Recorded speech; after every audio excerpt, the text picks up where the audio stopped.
Rapture is filled corner to corner with detail and history, and the cast of characters that occupy this world are no less dynamic. Every splicer, every level boss has a story. In many ways, these characters are a reflection of their environment, and their environment a reflection of their character.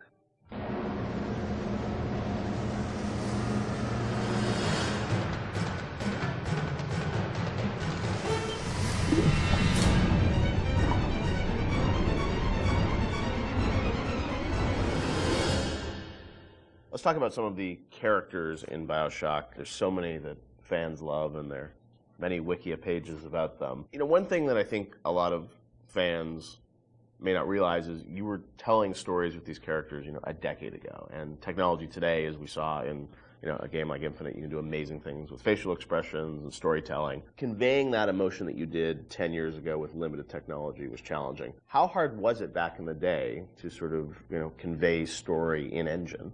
We had such a small team that, we had to show Tenenbaum or Atlas. They were just splicer models, right? Yeah, oh, really? Tenenbaum was Ladysmith, which is, there's a reason that she's in shadow behind glass, and it's not to be dramatic. It's because we couldn't afford to build another. Really? Yeah. So just something as simple as that, like you couldn't afford to build a model. We didn't have the, we had a few character models in the game. There's maybe 8 or 9 character models. Really? Yeah.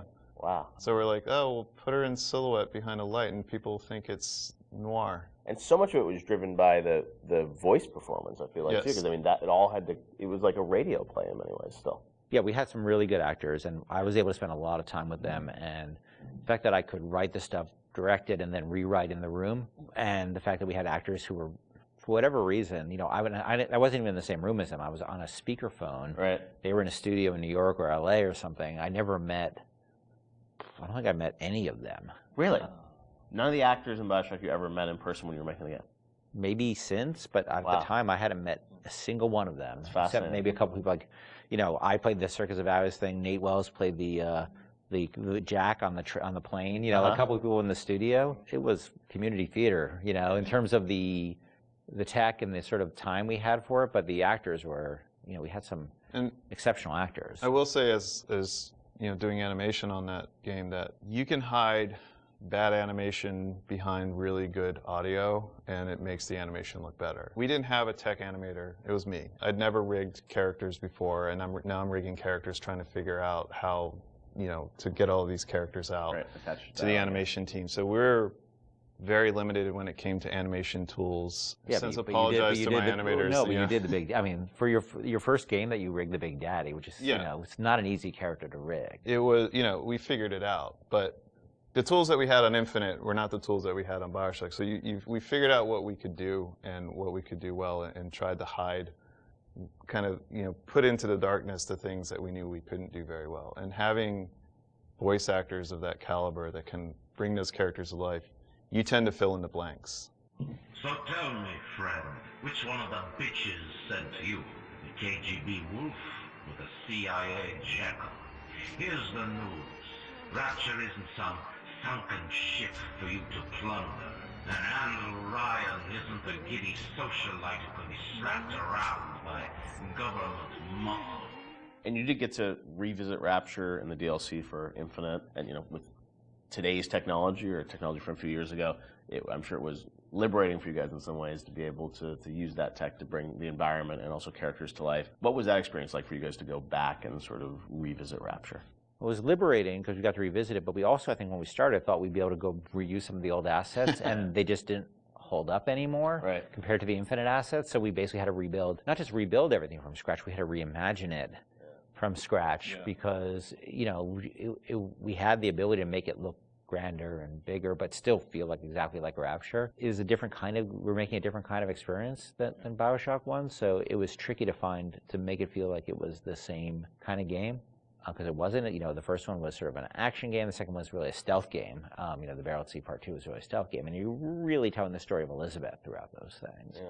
So it was a different lens, but it was also cool because it allowed me to make the whole story about Elizabeth, to have her be central to the franchise from the very beginning, and she was always, she became the heart of it to me, and to have her, it was really exciting for me to make her, her heroism be something that set the events of Bioshock into motion, which eventually, you know, saves all the little sisters. That was really gratifying, a nice way to tie the whole thing up for me. And you probably didn't have that idea 10 years ago, right? You had to retrofit it off. I had no idea. He has a letter that he's addressed to himself that's 10 years old. But, yeah. I don't know. I mean, for me, it was a nice way for me to say goodbye to Bioshock and Bioshock Infinite, because, you know, those two worlds together, you know, you don't realize, or I don't think the audience realizes how much time you spend with these characters trying to get them out and polished and into the world. And it was a good opportunity, I think, as a game developer to kind of have that little coda at the end where you're like, okay, I get to, now I'm ready to move on to the next thing. I've had a nice, you know, break. Like, let's seal this off, and now I'm on to the next thing. And it was like 12 years of our lives, too. Between the very beginning of it, and it was a long time. Well, I mean, so my daughter, who is 16 now, I did a lot of filming of her when she was 6 as a little sister. Oh, wow. And this was not mocap, it was just running around the office. And I'm like trying to be like, now trip over the thing and pretend you die. Or like, you know, like trying to like not like traumatize a 6-year-old. Yeah, pretend you're drinking something, and you know, and I never showed her the actual game until much later. But she, on BSI, I put her in a mocap suit and actually used her for the little sister in Paris that's running after the balloon. So that was kind of, for me, like a nice way to connect it all together. Were there any characters on the original game that you found hardest to write? I mean, you mentioned, like, you know, recasting Atlas, things like that, but was there a character that was the most challenging for you, Ken? Well, Atlas, because, you know, he was basically written completely twice. That was very, very tough. And I was very happy about the original character, and I thought I'd really done something great. And then you showed it to people, and they just hated it, and they didn't trust him. And if they didn't trust him, we were screwed. And so it was tough, because we, after having gone through all the recordings, actually, I had to let the actor go. It's no fault of his own, right? It was on us. He had invested in it, tell him that it wasn't going to happen, and rewrite it from scratch. That was hard, and that was tough. And then after I finished it, I had a debate with somebody on the team who felt the accent was really, really phony. And we had an English person on the team, and he felt the accent was really phony. So at the last minute, we basically ended up doing a focus test in Ireland. To see if people bought the accent, because the actor playing Atlas was Irish, but he was from a different part of Ireland, so he was playing a different kind of Irish accent. I don't think he was from Dublin, and Atlas sort of had a Dublin accent. And so at the last minute, I thought I was going to have to do it again. Oh, wow. And fortunately, the focus test came back, and people loved it. I don't know how you survived that plane crash, but I've never been one to question Providence. I'm Atlas, and I aim to keep you alive.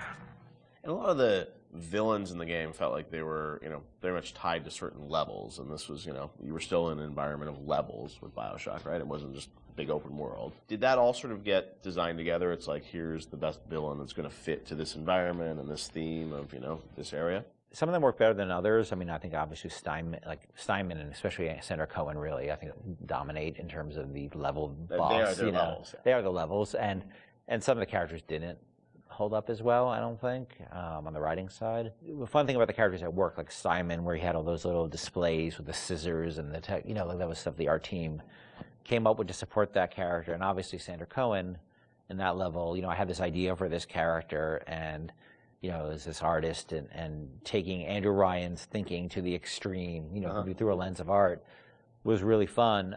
They really, I mean, in a lot of ways, they're sort of like more like Batman villains than they are like actual, you know, real world villains. That they all have a, you know, the Joker cares far more about the humor and the dark humor that he has, and the Riddler cares more about the riddles than he actually does about money. You know, like, the money, the crime is just afterthought. It's the philosophy. And so these characters have a lot in common with, and there's probably a lot of inspiration taken from sort of characters like the Joker in terms of a guy like any of the characters in Bioshock, because they were really driven by their ideology, but their ideology is a mask for their sense of selves, right? You know, this stuff is really, Cohen knows he's a hack, and he doesn't want to, you know, he can't admit that to himself, so he has to wrap himself in all this nonsense, because the last thing he could ever do is look in the mirror and say, I'm not much of an artist. No need to thank me for jamming the transmissions of those boors, Atlas and Ryan. Let them have their squabble. The artist, yes. The artist knows there is richer earth to till.